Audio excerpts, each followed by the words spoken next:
All right, another exciting edition of the Social Media Cowboys podcast. I am Chris Hoke.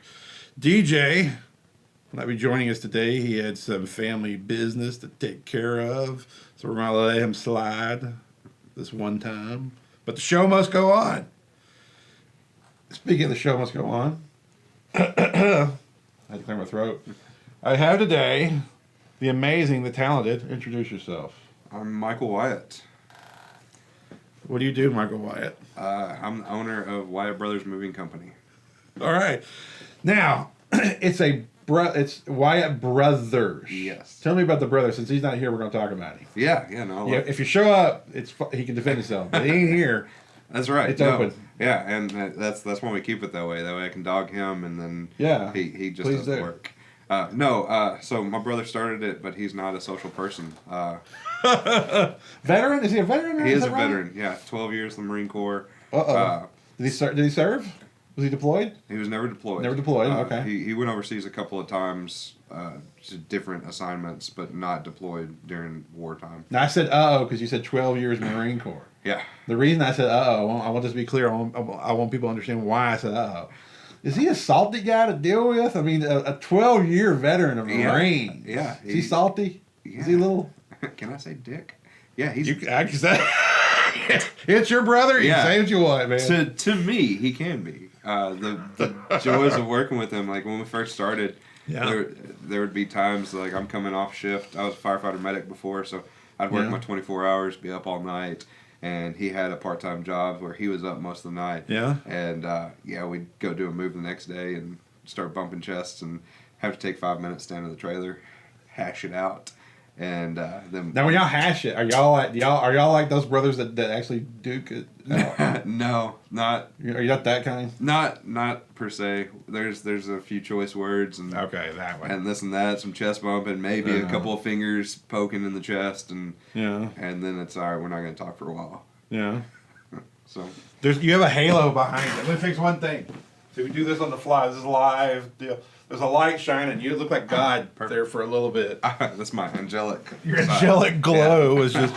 It was a lot. It was a lot. We got to tone it down. So, so he's a Marine, you're once a Marine, always a Marine. So he is a Marine, and you were an EMT, or is it you are an EMT? Is it you're always an EMT? No. Oh, I mean, I'm still certified. So, but you're kind of always like, but you gotta be on the lookout, like danger zones and hot spots. And, yes, always watching, and then still have the duty to act law, which just means if I see something, I have a duty to act since I'm certified and trained to help. You have a legal obligation. Legal obligation. Really? So there's no Samaritan to it. You're compelled to. I mean, I enjoy helping people. Period. Well, but yes, there is a legal obligation. Really? I didn't know that. Yeah. It's the Duty to Act law. It was enacted in, the 80s. Don't quote me on that. I think it was the 80s that they're like, hey, if you have the certifications and the training to help people in a time of need, then you are required to help. Yeah. Yeah. So now, he was a 12-year veteran of the Marines. Is he done? He has some recall time. Is he past his recall time? I believe so. Yeah. Don't quote me on that. But like a lot of these things, like you have this obligation, and I know in that there's like recall time. I was just curious, like how long these things last. Like how long does your thing last? As long as I'm licensed, as long as I'm still certified, as far as I know, and I don't know a ton about that. Okay. Just, they mentioned it in school and kind of did a brief overview of it, and then it's just as long as I'm certified. I'm supposed to stop. So you do a lot of networking events. Yeah. So you're, excuse me, you do Hewitt Chamber. You're very active there. I think didn't you just win something? I did. What did you win? Ambassador of the Year. Ambassador of the Year. Yeah. And they hid that from me. Like, I was trying to help set up the Really? event, and I've been in communication with Alyssa. Really? And Casey and the team for, weeks on this. And I got another guy who's winning an award. It was my job to get him and not let him know. Yeah. And the whole time they were doing the same thing to me, making sure that I would be there and not telling me that I was. So by keeping him in the dark, they were keeping you in the dark. Yeah. That's interesting. Well, I didn't go to the event. I missed it. I had like family stuff going on. I couldn't make it. So was it a good event? Yeah, it was awesome. I know you're a really big Hewitt Chamber dude. Man. Yeah. Really I mean, Ish. I love the Hewitt Chamber, but I'm just I don't know. I like helping people and growing small businesses. So yeah. So if you're around me and I start to chest pains, you gotta help me. Yeah. I'm gonna remember this. Yeah, I got you. You might be one of those people that I would just wait to get sick around you, or I'll wait to get hit by a bus when Michael's standing close, because I don't want to. I have some people in my life I'm not sure that would help. Right. I need somebody I know that's like legally compelled to. That's cool. I mean, you remember the Little Rascals? I'm gonna be that guy. Quick, what's the number for 911? Yeah, I got it. So did Wyatt Brothers, was it start out as Wyatt Brothers, or was this like one of y'all started and the other one come along? No, we started together. Did you? Yeah. Danny got out of the Marines, needed a job, so he ended up working for a company up in Dallas, and really enjoyed the work, the company. That was movers too? That was moving? Okay. Yeah, he's a contract driver, so he used his truck to pull their trailers and worked for them as a contract driver. Yeah.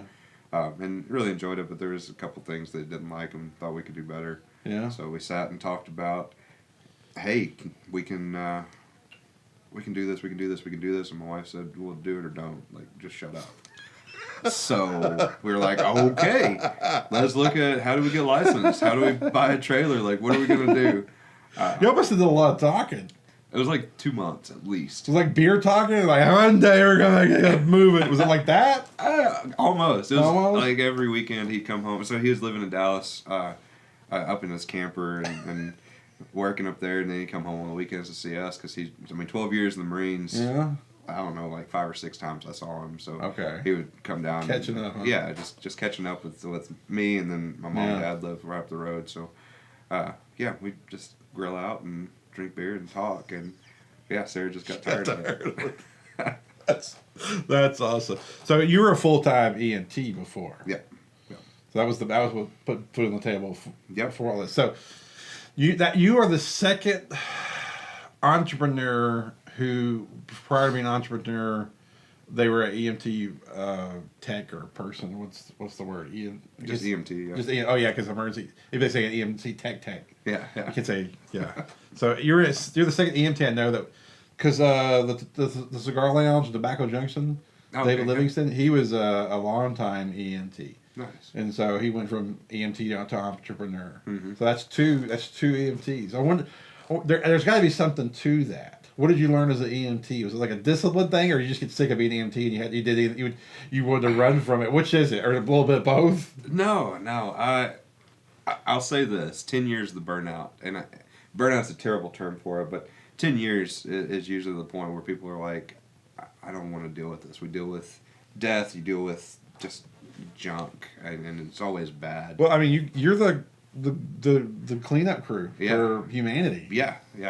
And most of the time, by year 10, it takes a toll where you're just either super bitter about life, super bitter about your job, and you just kind of go, I don't want to be there anymore. Yeah. I hadn't reached that point. I still loved it.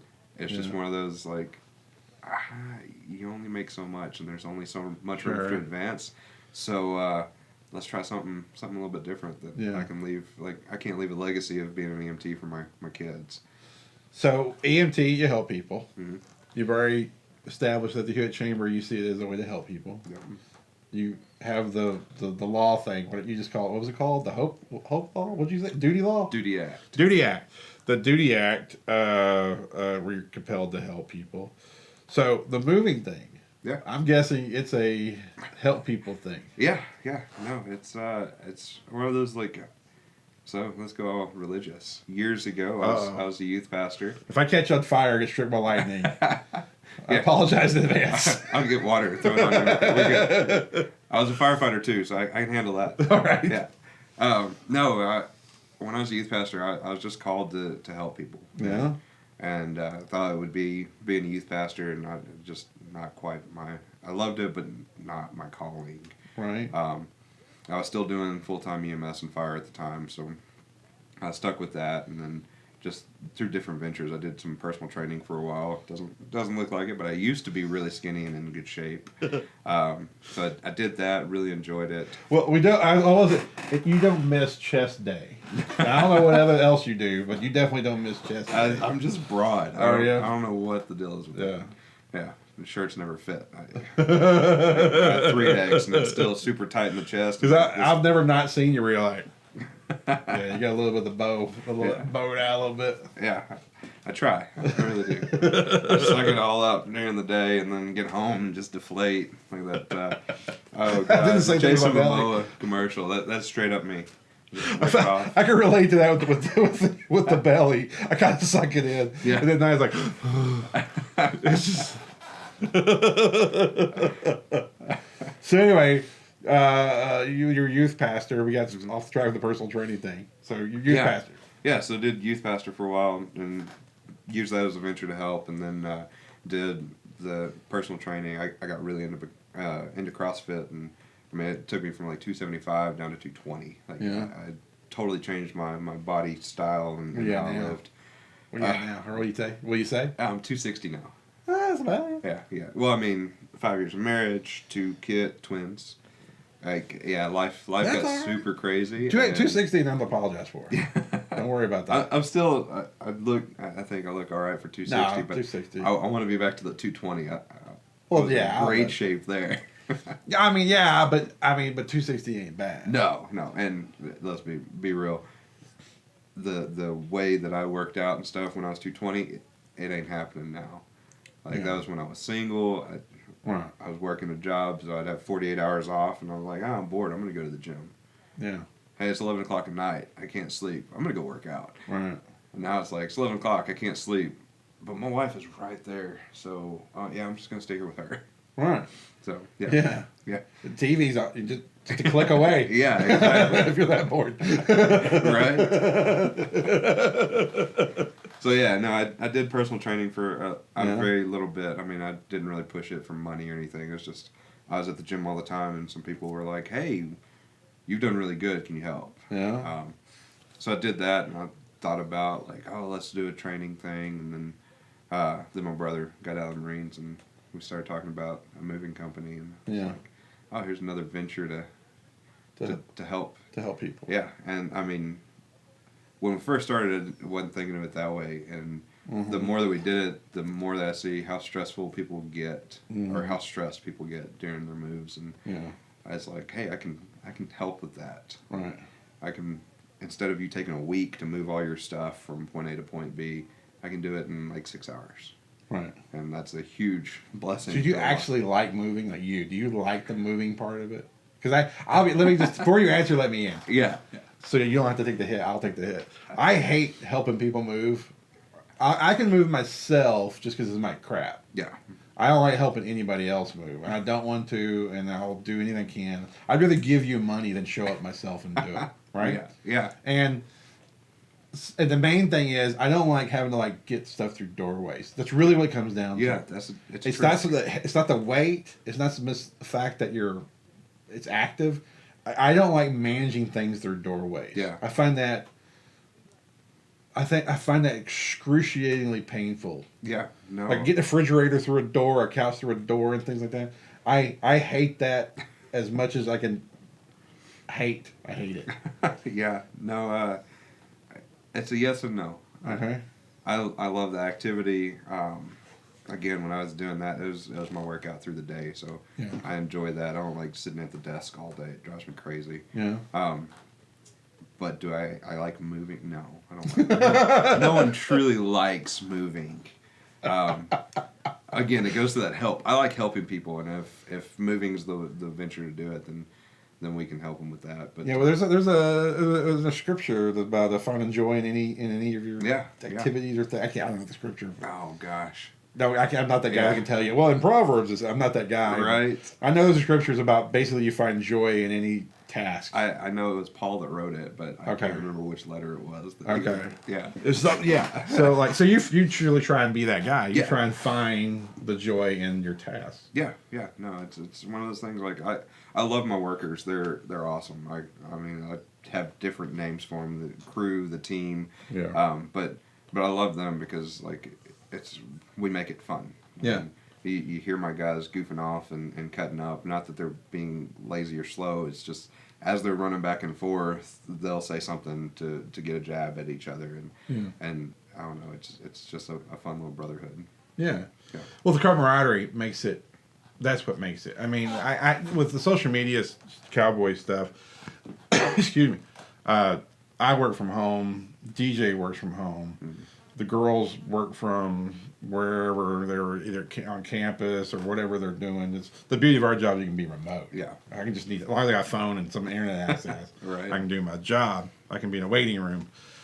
But so you don't really have a camaraderie with it. Mm-hmm. So that's probably like if there's one thing that's missing. Yeah. We're completely fulfilling in all way, but there isn't that daily in-person camaraderie. Yeah. Right? Because of the nature of what it is. But when we did video stuff, when I was part of more active, still part of, but when we were more active doing the movie stuff, that was what was fun. Mm-hmm. Was like you were with a group of people that like movies, so you would just talk about movies while you're like setting up a light or a camera or anything else. So you were the like-minded people. Yeah, and that's what made it fun. The actual shooting of whatever you're working on can be very strenuous work. Right. Which segues perfectly into your experience with television production. Can you talk about it? Yeah. What's your experience with television production? We did, gosh, what is it, 5 seasons with Magnolia and Fixer Upper. Yeah. So we I don't know if I could say we're the preferred movie. They call me for a lot. Okay. So to this day, they still, if they need something moved, they call me, and we take care of them. We move corporate offices. We've done some personal stuff for Chip and Joe, for their parents and all. Yeah. And then just, all the... from the last episode of season 1 was our first move for the show. Through season 6, I think we missed 4 houses just due to scheduling conflicts. Okay. But other than that, like we get 3 to 5 seconds of fame where you can actually see us. Did they let you show your logo? Could you show your logo? Yeah. Okay. So they showed our logo. We when we first started, we would put tape on our shirts over the phone numbers. And then I was like, man, this is kind of dumb because I sweat so much. That's when I was doing the moves. Yeah. So I would sweat so much the tape would fall off. And then the producers would either cut me or they would have to like do the little blur over the number. So to make it easier for them, I was like, hey guys, I'm just going to order shirts that have our logo only. And we'll just leave it at that and make this simple for you. You can blur out the big number on the trailer. Yeah. So did you ever have to like do things for a shot? Or do you just move and they just shot you? Yes and no. So I mean some of the unique stuff, they would like, hold on, we want to make sure we get this, and so we'd like set it off to the side and wait. That way they could get the right angle for it. But most of it was they had a couple of GoPros set up, and then they would have one of their guys just following us with the furniture and with the camera. Yeah. So inside, I guess the inside, how the sausage is made type stuff. So I never really watched the Fixer Upper stuff. I'm not a big HGTV type of guy. Yeah. I mean, my house is just, if my house looks decent, it's because Trish did it. Yeah. I would, my whole house would be this. Yeah. There's nothing wrong. Nothing wrong with it at all. Which would be plenty for you to move. Yeah. So it's great for you. Because there's a ton of crap for you to move. Which you will be doing, by the way. If I ever move. Gotcha. You got a guaranteed gig when that happens. We'll do it. So anyway, but so I didn't really appeal to me all the HGTV stuff. So I've never really watched the show. I don't know if I really understand how famous they are. I don't know if I get it, because I just live here and it's there. So I've never watched the show. So like, I guess the question for you is, do you sense that did they ever go Hollywood? No, they're still like super humble and just nice people. Yeah. DJ says the same. DJ did some work with them. Mm-hmm. He's one of the places he started with social media was doing stuff with them, marketing or whatever. I'm not sure. He's not on the show, but he's talked about it before. He talked about a different episode about what he did with them. So I was just really curious. You know, I don't know if I still understand the Magnolia effect. Yeah. Just because I never watched the show, and I live here, so I just saw it sort of gradually go up. So it's kind of like I'm the frog in the boiling water doesn't know it's boiling. I don't really get it. I guess I don't get how famous they are. Yeah. No. Same here. I know how famous they are. What was this? 2 years ago, 3 years ago, my wife and I went on vacation. Went to Hawaii. Yeah. And of course, you sit at a luau and you're sitting with 10 other couples, and they're like, "Hey, where are you from?" This and that. Yeah. And it's like, "Oh, we're from Texas." And they're like, "Oh, where at in Texas?" I'm like, "Oh, we're Waco." Yeah. "Do you know Chip and Joe?" "Yeah, I do actually." But it's just one of those, like, anywhere you go, if you're from Texas and anywhere close to Central Texas, do you know them? Do you know them? And these people were from, oh gosh, one of them was up in Oregon. One couple was from like Australia, I think. I mean, the different parts of the world, and they knew Chip and Joe, which was pretty crazy. But I'm like you. It's like I was here when we first started working with them. Didn't know that it was a show. Didn't know it was a thing. Yeah. It was Yama. Forgive me for this if you watch this. We were doing a move for just a guy at an apartment complex, and there was this guy just like standing at the bottom of the stairs watching us for like an hour, like just hanging out. And this, I don't want to say scrawny. He's another former Marine, but he was a smaller statured guy, had a long beard. Just I was getting kind of creeped out, and I was like, again, he's a good guy. If you're watching this, he's awesome. But I was kind of creeped out, like to the point I was telling my brother. And preface to this, we had one trailer that wasn't logoed when we were doing this move, and the guy's moving from like here to there across the parking lot in this apartment complex. So I was like, I'm not bringing a 40-foot trailer to move someone 20 yards. I was like, we're just gonna hump it, walk across, put the heavy stuff in the bed of the truck, and drive it. So we're doing that, and this guy finally, after about an hour, I told my brother, it's like, I'm either gonna go talk to him, or this is gonna be really awkward. And the guy actually walks up and is like, "Hey, y'all professionals?" And we're like, "Yeah." He's like, "Okay, can you do a move for me this afternoon?" I'm like, "Yeah, sure." And turns out he was one of the production people for the show. Needed us to pick up some appliances, washer, dryer, fridge, and a clawfoot bathtub for a house they did out in Hubbard. Did this, and we took it out to this new construction, I say new construction, but this construction zone, dropped it all off, and then they paid us, and it was a credit card for some production company. So I was telling my wife about it when I got home. I was like, it's really weird. We did this job for a production company, and she's like, "Oh, I bet it was Fixer Upper."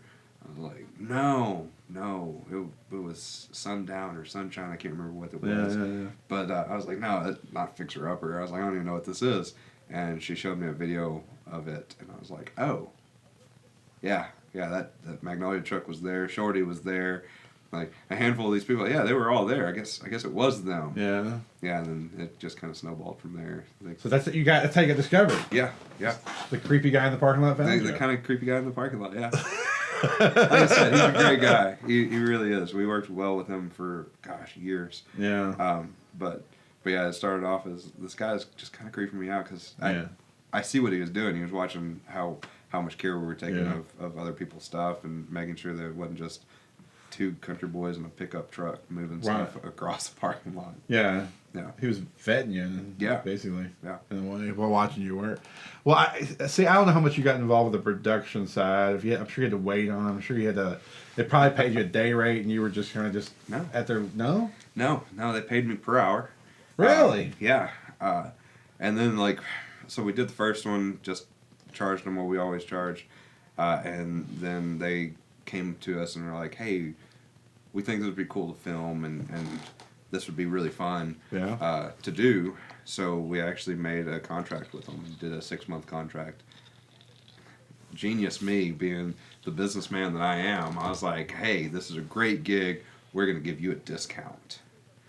So I gave them 35-40% off. Whoa! Yeah, again, I wasn't thinking.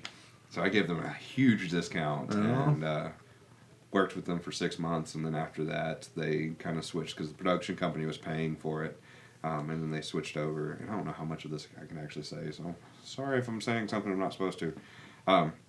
Then they switched over, and Magnolia started paying us, but I was going to do another contract, and the girls that I was talking to or working with, they were like, "No, we don't need to sign this. We're just going to call you. We trust you. You know what you're doing, and you're a fair rate, so we're just going to call you." Well, I mean, I don't know what you can or can't say about the business side, but I think it speaks to I guess I hear a lot of good qualities of what you're saying. You were like you really wanted to jump on opportunity. Yeah. You really wanted to work with these people. You want to make yourself available. And, you know, it sounds like it's paid off. How many gigs have you gotten because you're the fixer upper dude?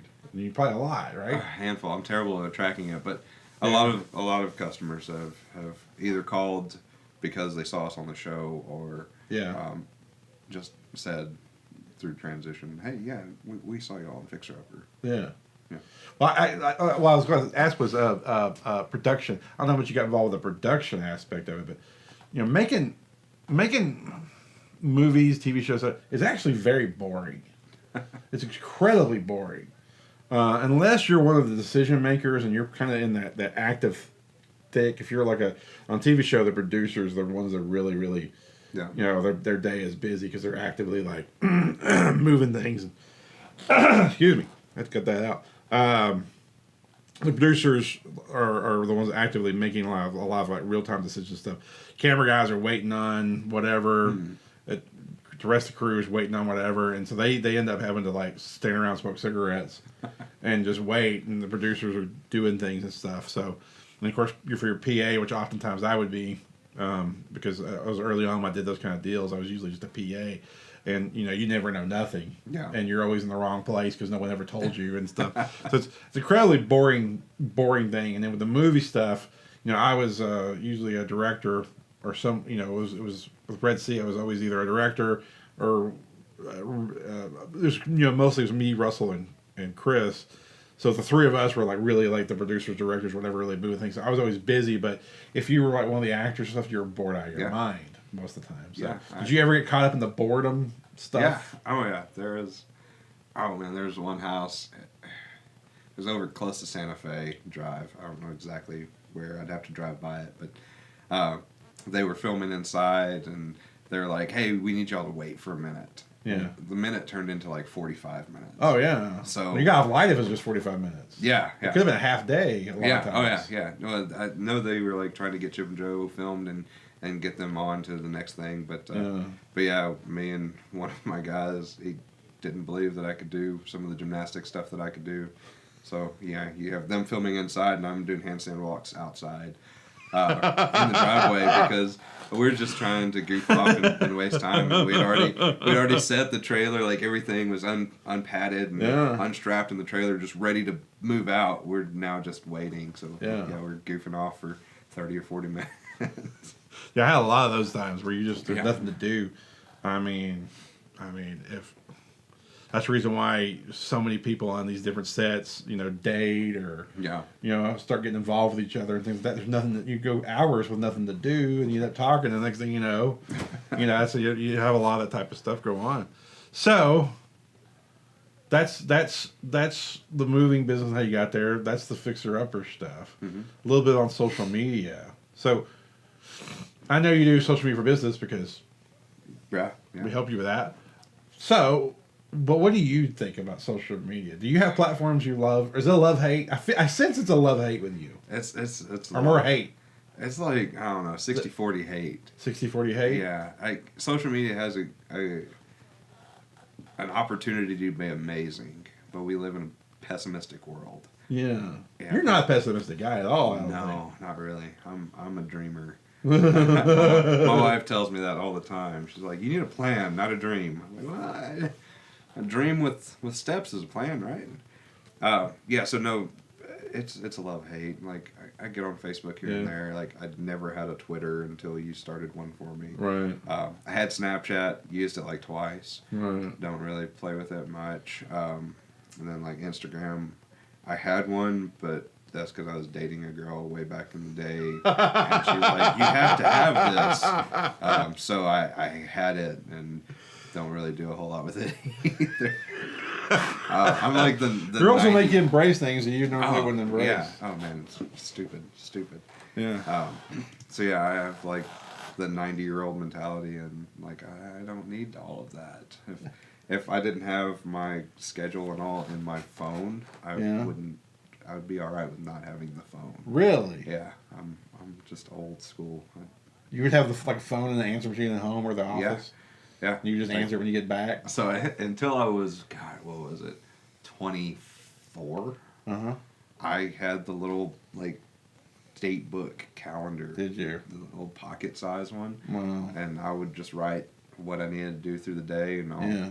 So if someone asks, "Hey, what do you got going on this weekend?" Nothing. I'm good. Now I do it with my phone because it's a lot easier. You do that now, somebody might look at you like you're a psychopath. Yeah. Like, what's wrong with you carrying a... My grandpa carries that. Like, yeah, you're way too young to do this. Yeah. So you just see, I mean, you got little ones. How old are your little ones? They turned 2 a week ago. Yeah. They're twins? Yeah. I don't remember. Okay, they're I can't remember they were twins. Okay, Yeah. they're just both little. I guess I didn't pay attention. No. Yeah. Do they look alike? I honestly, they've drawn a blank now. Yeah. Well, I've met them. I've seen them around. Do they look alike and everything? Ish. I mean, my little boy looks like me. My little girl looks like my wife. Oh, boy, girl. Yeah, boy, girl. Oh, okay. And Luke is like 5 inches taller and, I don't know, 10 pounds heavier than Abby. So I mean, there's a huge difference in just size and stature. But yeah, they're twins. I say I met them. I think you were at B&I and you had them. Yeah. I don't know if I actually went to and like messed with them and played with them or anything. Yeah. I think it just there was his kids and that's as far as I keep them in the corner, like give them pancakes. Shh, just be quiet. Baby. Yeah. I don't think I actually. So boy, girl then. Boy, girl. A twin boy, girl, 2 years old. Mm-hmm. Oh yeah, you got your hands full. You don't need a whole lot of social media anyway. Then. Yeah, no, my wife does it. I mean, she takes pictures and posts them and all, and I try to go on once a day and like make sure I like them. But yeah, it's just I don't know. It's a lot. So what is your thing? What is your thing? Not helping people. Not doing the work stuff. So what is your thing? It used to be working out. Yeah. Yeah, it used to be before the kids. I still did the moving company, and then I would coach CrossFit and work out. So I'd spend like 2 to 3 hours a day at the gym between my actual training and then training others. And then the babies happened and I had to kind of step back. So family's your thing, really? Yeah, that's family now. My wife would probably differ and say work because I don't know. I think it's a male-female dynamic, I think. Yeah. I think the man always, well, I think on traditional setup, because I think it's somewhat true with Trish, but, you know, Jude is getting a little older, so it changes as older they get. You know, it's not quite as, you know, he's almost 8. He'll be 8 this summer, and that need for all that attention at 2 is different than at 8. Yeah. So, like, she would probably say the same thing. I work all the time, and I would say, no, I gotta work to take care of all this. I spend all the time I can with them. And you always have that mom-dad disagreement about time for some reason. Right. You know? Yeah, and luckily my wife is really good. So she gets, like, with her job, she has to go Monday through Friday, 8 to 5. Yeah. So if something happened, like, my little baby's just a week apart, got ear infections. Oh. So it's like, we need to take him to the doctor. Yeah. I took off work, that way I can do it, because my schedule is a lot more flexible. Sure. Than hers, but still, yeah, it's 6 o'clock at night, it's bath time, get the babies to bed, and it's like, all right, honey, I did 3 estimates today, I've got to go out to the office and actually type them up and send them. Sure. And so she's like, okay, so an hour I'm outside writing up everything, and then come back in, and she's got dinner cooked, and she's like, okay, you ready to have us time? I was like, yeah, except it's 9 o'clock at night, and I'm tired. It happens. It's always a struggle. But I mean, if you know, to wrap this up, you're at heart, you want to help people. Yeah. And you're doing that through entrepreneurship, hence the moving company and the Hewitt Chamber and stuff like that. So you're always going to have kind of that struggle. Yeah. But there's so many things that pay off. Mm-hmm. It's, you know, we go through the same thing. I might be just a little further down the road just because Jude's older. Yeah. That's the only difference between you and I is my kid's a little bit older, which puts me a little further down the road just for that reason. But at some point, all of it would become appreciated by all the parties. Yeah. Right now, this party might not like it, and this party might not like it, and this party might not like it. But at some point, I don't know what it is because I don't know what's happened for us either. But at some point, all three, in our case, all three, in your case, all four, you go, wow, that was so great that Dad was an entrepreneur Yeah. and he had that time a time flexibility, and we made a good living, and it blah blah blah blah blah. Just right now, you're just it's chaos. you're still in battle. Yeah, it's still in the war, now man. just trying to figure out day You're by in the day. war. Yeah. All right. So what's coming? I always ask. We always end the show in this. What is the future hold for you that you can talk about? Can you give us a preview that you can talk about what's coming up for you? Heck, I'd have to know what's coming up. What's the next big thing? What you have a big thing you can talk about? No, not really. Yeah. No. Do you and your brother have? Is there going to be Wyatt Brothers other things? Which I don't have any inside dirt. I'm just asking. No. We've told like we'd love to have a storage facility. Yeah. And do, like the strip storage thing. Yeah. Yeah, do that'd be great. Moving and storage. We've missed some business. Even a good buddy of mine, he was moving from the Dallas area down here, and had like a 3-week gap where he needed his stuff stored because his house wasn't be ready. Right. And I couldn't do it. So I missed out on that, and we missed out on a couple. Not enough to justify it yet, but enough to we have some land in a really prime location and really toy with how much would it cost to get it started. Sure. And how much would it profit versus just would it be a money pit? What would it take to fill it up? Yeah. In terms of marketing or whatever and things like that. I could see. I mean, I see in you. And I have no inside information. It's not like he told me something off camera. This is all just my own gut opinion. I feel at some point there will be other Wyatt Brothers things. I think it all works well for you. I could see y'all doing more Maybe. Wyatt Brothers things. Maybe. I mean, luckily, my brother and I haven't killed ourselves or killed each other yet. Yeah. So that's always a perk. I mean, heck, we've been 5.5, 6 years going on, and I don't know how you feel. I mean, it must work because you're doing it. I always like to work with the family more than not. That's terrible. Yes and no. Last little tangent. My brother and I, we had kind of an estranged youth.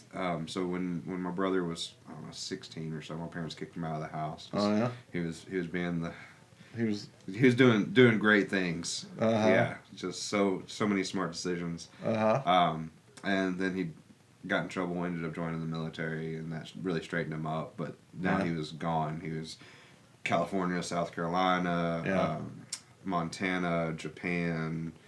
I think he was in the Philippines for a little bit, something like that. Just kind of all over. So whenever he kind of got his life straight, he wasn't around. Yeah. So whenever he got out, that's when our relationship really kind of flourished. And now it's like, okay, and it's one of those like we were brothers growing up. He would beat me up, and I would get him in trouble, and like it was all good, but we didn't have the relationship we have now where he lives like, I don't know, 2 miles from me. It's less than 2 miles, like 1 point something miles. And if I need something, I call him. If he needs something, he calls me. And he comes over to the house every day for work. And so it's a good thing. And we work well together, so I think it does. I think we can definitely push for something else. I just Telling you, haven't figured it out yet. Wyatt Brothers multi-entrepreneurial empires is just around the corner. I feel it. I sense it. Nice. My Jedi senses. Telling. Well, if you get a sense of what it is, just shoot me a text. I'll be like, "Hey, that's a great idea." I'll try. If I get a sense, hopefully it's not the dark side calling. I'll try to help you steer you to the light. Right. All right. Well, that is our show with Mr. Michael Wyatt, Wyatt Brothers Moving. What's the website?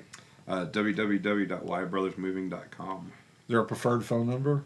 So you'll see 2 numbers on our trailers. And they're flip-flopped on each trailer. But it's only because my brother was answering the phones when I was full-time working EMS, and now that I stepped out of that, it's easier for me to manage the office and manage the crew. Okay. So 749-9408. That is my direct phone number, and I gets do all the this scheduling. man. Yeah. It gets me, and you get to hear me stumble and mumble and try to get everything set up with the schedule and stuff. All right. Yeah. So if you need to move stuff, there he is. We'll close with this. Last thing that will be said. And we'll stop the show. Do the tagline. Yeah, the tagline. My wife loves this, by the way. Okay. And when I say that, I mean the polar opposite. She thinks it's the stupidest thing in the world. But people love it. Love it. And they tell me how funny it is and how catchy it is. So we're just going to stick with it. So Wyatt Brothers Moving. We're big, we're buff, and we move your stuff.